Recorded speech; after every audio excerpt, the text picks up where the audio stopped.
Maraming taon na ang nakalipas. May isang binatang nag-iwan ng lahat ng kanyang ari-arian para hanapin ang katotohanan. Sa huli, natagpuan niya ang aklat ni Mormon. Ang pangalan niya ay Parley P. Pratt. Kapatid ko, tama ako. Dati, wala ka nito.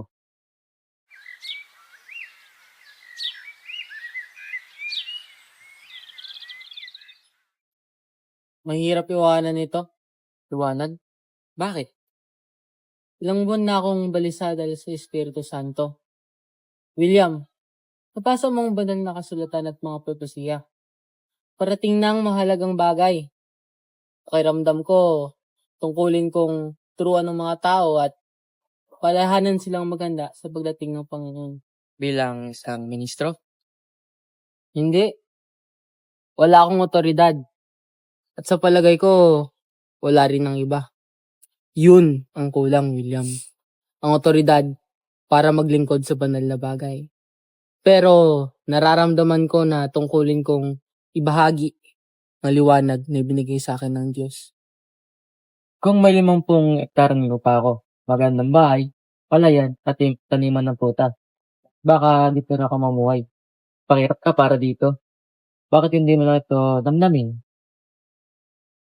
Sabi ni Jesus, sino mang iiwan ng kanyang bahay at lupa dahil sa akin, ay tatanggap ng makasandang ulit at ng buhay na walang hanggan. Naniniwala ka ba doon? Naniniwala ko sa Biblia ng bagya, ngunit hindi ko kaya maniwala ng tirad. Sinasabi ng Espiritu Santo na iwan ko ang bahay at lupa para sa Ebanghelyo.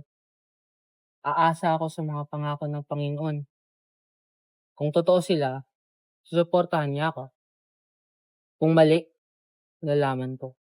Paalam. Naghiwalay kami, Kabayan siya na sa ako. kanyang negosyo. Ako naman naghanda para sa misyon na magtatapos lang sa aking kamatayan. Narito ka pala. Akala ko natulog ka na. Natulog ako ngunit napansin kong wala ka sa aking tabi. Naramdaman kong kailangan ko bumaba ng bangka at manatili muna rito sandali. Bakit? Hindi ko alam, pero malinaw na ipinakita sa akin ng Espiritu. Pumunta ka muna sa mga kaibigan natin sa Albania at susunod ako. Kailan? Hindi ko rin alam. May kailangan akong gawin dito. Kung ano at kung hanggang kailan, hindi ko alam. Ngunit, pag natapos na ito, babalik ako. Umalis ako at kinaumagahan ay naglakad ng 10 milya. Magandang araw, Ginoo! Magandang araw rin!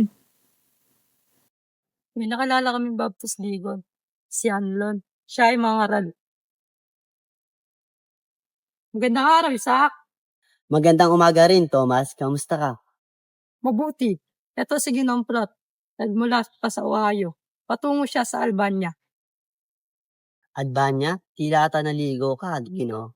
Si Ginoong Prat ay mangaral sa akin mamayang gabi. Nais mo ba sumama?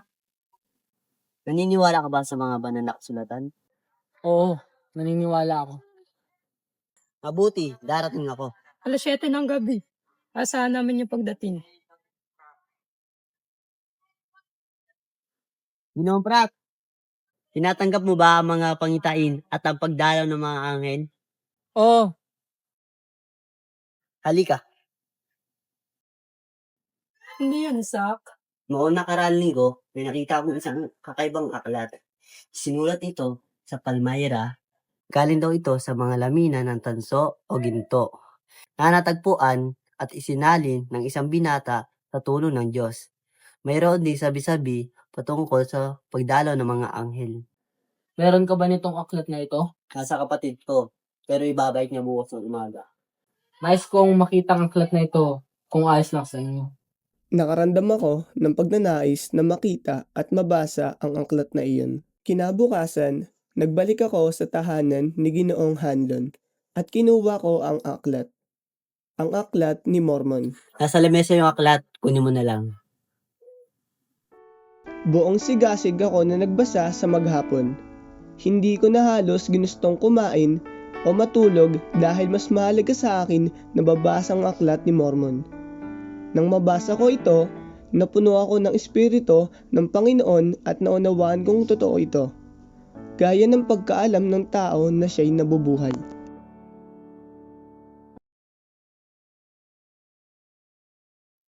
Nalalaman mo bang nilalaman ng aklat na ito? Hindi ko alam. Hindi ko pa rin ito nagkabasbasahin. Maraming salamat sa pagpapatuloy sa akin, Ginoong Hanlon. Maraming salamat. Patungo na ako ngayon sa Palmyra. Ginoong Brad, ang aking aklat. Maraming salamat.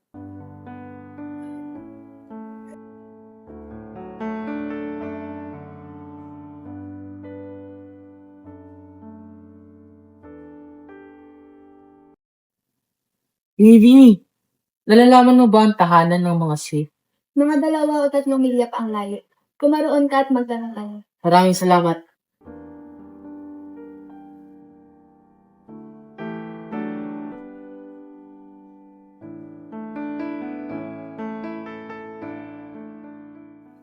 Ginoo, magandang gabi. Hinahanap po si Ginoong Joseph Smith, ang tagasali ng Aklat ni Mormon. Wala na siya dito. Sa Pennsylvania na sila nakatira ngayon. 100 milya mula dito. Ikatutuwa kong makausap ang ama niya o sino man sa pamilya. Wala ang kanyang ama ngayon, nasa isang paglalakbay. Ngunit ito ang kanilang tahanan at ako ang kanyang kapatid. Kinagagalak kitang makilala. Ako si Pratt, Harley P. Pratt. Ginoong Pratt, ako si Hiram Smith. Bawat taon, sa loob ng 4 na taon, isang mensahero ang nagpapakita kay Joseph. Hanggang sa handa na siya'y pagkatiwala ang mga lamina. Sabi ni Joseph, isang mensahero ang bumaba mula sa ulap ng liwanag. Kailan ito nangyari? 15 ng Mayo. Ito ay bagong panahon, Ginoong Pratt. Bumisita ang mga anghel at ibinalik ang otoridad ng Diyos. Inihahanda ang Israel para sa ikalawang pagdating ni Kristo.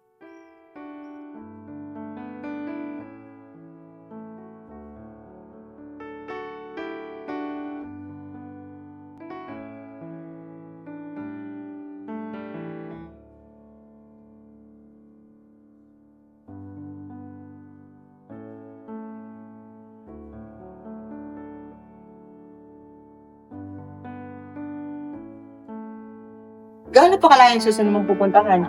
Mga 30 milya mula rito. Pero babalik ako kapag natapos na yun. Sana nga'y bumalik ka. Ikatutuwa naming makita kang muli. Maaari mo bang gamitin ito? Pakiusap, tanggapin mo ito. Isang tanda ng ating pagkakaibigan. Maraming salamat. Walang anuman, ingat sa paglalakbay.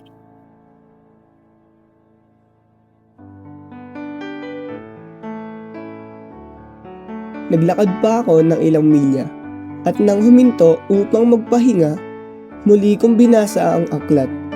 Sa aking malaking kagalakan, natuklasan kong si Jesucristo sa kanyang maluwalhati at muling nabuhay na katawan ay nagpakita sa mga sinaunang naninirahan sa kontinente ng Amerika. Tinuruan niya sila ng kanyang ebanghelyo, pinagaling ang may mga sakit, at marami sa kanyang mga turo ay naingatang dalisay sa aklat na ito. Pinahalagaan ko ang aklat na ito o ang kalamang laman nito kaysa sa lahat ng yaman sa mundo. Totoo, sa oras na iyon, hindi ko ipagpapalit ang kaalamang taglay ko kahit pa sa isang legal na pagmamayari ng lahat ng magagandang bukirin, bahay, nayon at mga ari-arian na dadaanan ko sa aking paglalakbay sa isa sa mga pinakamayamang lugar na kanlurang New York. Ganoon kahalaga ang aklat ni Mormon.